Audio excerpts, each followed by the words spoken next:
Most creators think you need a fancy studio, expensive gear, and a light that's more powerful than the sun just to get a good filming space. It's not true, and after helping hundreds of Ed Lawrence's clients as the go-to studio guy, I've managed to turn living rooms, big and small, into fully usable YouTube spaces. So in this video, I'm going to turn my living room, with all the mess and the dogs, into a fully working YouTube studio, and we're going to go through it step by step, as you see them on screen, so I can direct you exactly why I'm doing what I'm doing, how my brain's thinking during the process, and in the end, we should get a result that looks more pro than where we started. Okay, so this is my living room in all its glory. It comes with 2 sausage dogs, a 3-seat sofa, a 2-seat sofa, and a love seat. So it's a typical living room. What I'm doing now is I'm looking at the available space in the room, and I'm deciding, should I shoot against the picture wall, or should I shoot against the window wall? Both have their benefits, but the picture wall has more flexibility because we can have art on the wall, whereas in the curtain wall, you're going to have just the curtains as the background, so it's not ideal. So deciding on the picture wall allows me to use the space that's there, the art, and we don't have to move too much with the sofa, as you can see. Most living rooms obviously have their sofa touching the back wall, and the problem with that is obviously you're not going to get any separation blur. What I'm also doing is deciding that if I can, that unit on the bottom left here, the sideboard, that can be a good thing to hold background props like the plant or a lamp in the future and stuff like that. So it's a great way of getting some height in the shot, even if we're not going to see it. If we don't move the sofa from the back wall, we're not going to get any of that separation, the background blur. Everything's going to look all in focus, and that's not the look we want. Just remember, your sofa is not glued to the floor. You can move it. I mean, you saw how easy I moved it out on my own. It's quite a heavy sofa. Get some furniture pads if you need to slide it across the floor. Easy peasy, lemon squeezy. And now I've got at least like a meter space there. We're going to get some background blur. Not much, but better than none.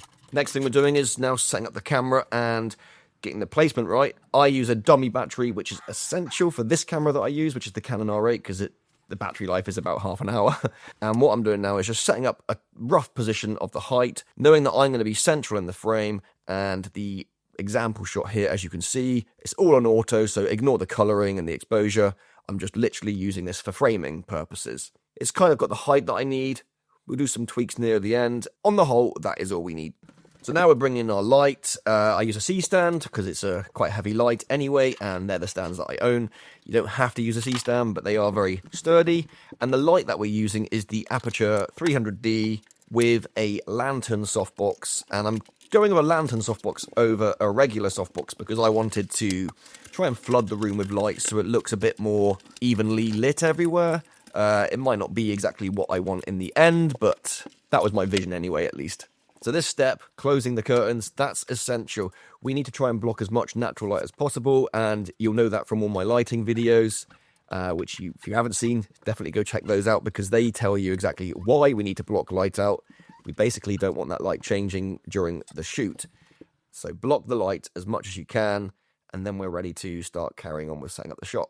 So I'm turning off all the house lights just so we can see what the shot looks like, and it's only lit now like this because I have it on auto ISO just so the camera's exposing.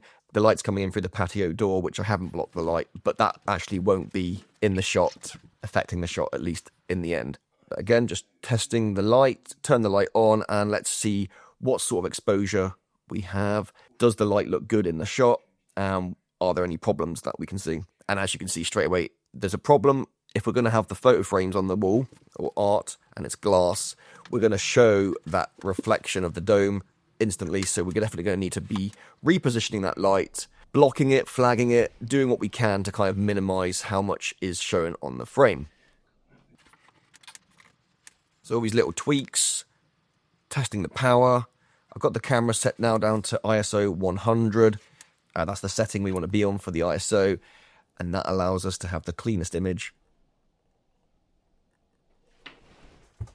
And there I just tested turning on a lamp by the TV just to see if it kind of would light my shadow side a little bit. And it does, but I decided against it in the end. But, you know, I'm using items that are in the house already. If you've got a lamp in the house, which you will have, obviously, in your living room, you'll have lamps. Can that light provide the rim light that we want? So now what I'm deciding to do is actually, let's use that as a background light. And that will help the background have light, obviously. It will also add some interest in the background. It'll be blurred. and it will cast our rim light on the shadow side, which is great. If you've got a lamp, try and get them in the background, make them go to one side, ideally your shadow side, because, you know, if you're lucky, they will just cast enough light to cause a bit of that lighting. And here I got the flag for the lantern that I'm setting up to try and remove the reflection in the photo frames. And as you can see, it's done a great job, but it's made the background a lot darker, so it's gone against what I wanted from the shot. But it's better than seeing a big ball of reflection in the glass. Now we're just going through the room, turning on any extra lights we have, just to kind of bring up that ambience. So I've got another lamp there that I'm going to try and get on my other side of the face, just to add some warmth back into the shot. I'm also going to try the wall lights that I've got in the house, and with my phone I can control the dimness, and just, you know, they add a touch of extra depth to the shot, makes it look cozy, so it's going to suit like an evening vibe. And now positioning a plant on that side unit, it's the perfect height to show it. A bit of plant equals life in the shot. So always try and see if you've got a plant that you can move in from anywhere in the house, just for the shooting purposes. And there we go. It's looking pretty good. Nice blur in the background. The lighting's looking pretty good. Happy days. Obviously, styling. You got to adjust these pillows, make them look like they are interior designed. Great if you've got some pillows for contrasting colour against your sofa colour. And just tweaking the settings as I go, moving the camera a little bit closer. I did bring a light in from the studio, so we could, well, we're going to use this as a background light. I was going to use it for a rim light, but we don't need to because we've got that light in the shot on the sideboard. But this will allow us to light the background, bring some ambience up in the room. Not the right colour at the moment, but this is just the default 2500 Kelvin, I think it was. So we need to change the colouring because it's too orange. But you can see it's already giving some more life to the background. These tube lights are like £40, so really cheap and very versatile. So now I'm just testing a daylight colour, which is too bright, too white, and then it's kind of competing against the wall lights. So in the end, I think we decide to go in between around 4000 Kelvin, not 5600, not 2500, just kind of in the middle ground. And that creates a more soft ambient kind of glow. The lighting in the background now, as you can see, with the wall lights on and off, it's looking pretty good. Touch warmer, and that should be it for the background. And yeah, looks good.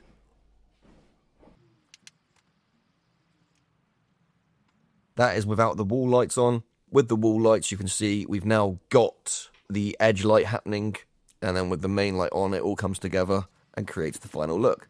But now there's one last thing. I don't want family photos, obviously, for my studio, so went and grabbed a bit of art from 1000. Let's try repositioning this instead of the photo frames that we already had. It's a larger photo frame though, so it's not going to work with the nails that I had in the wall.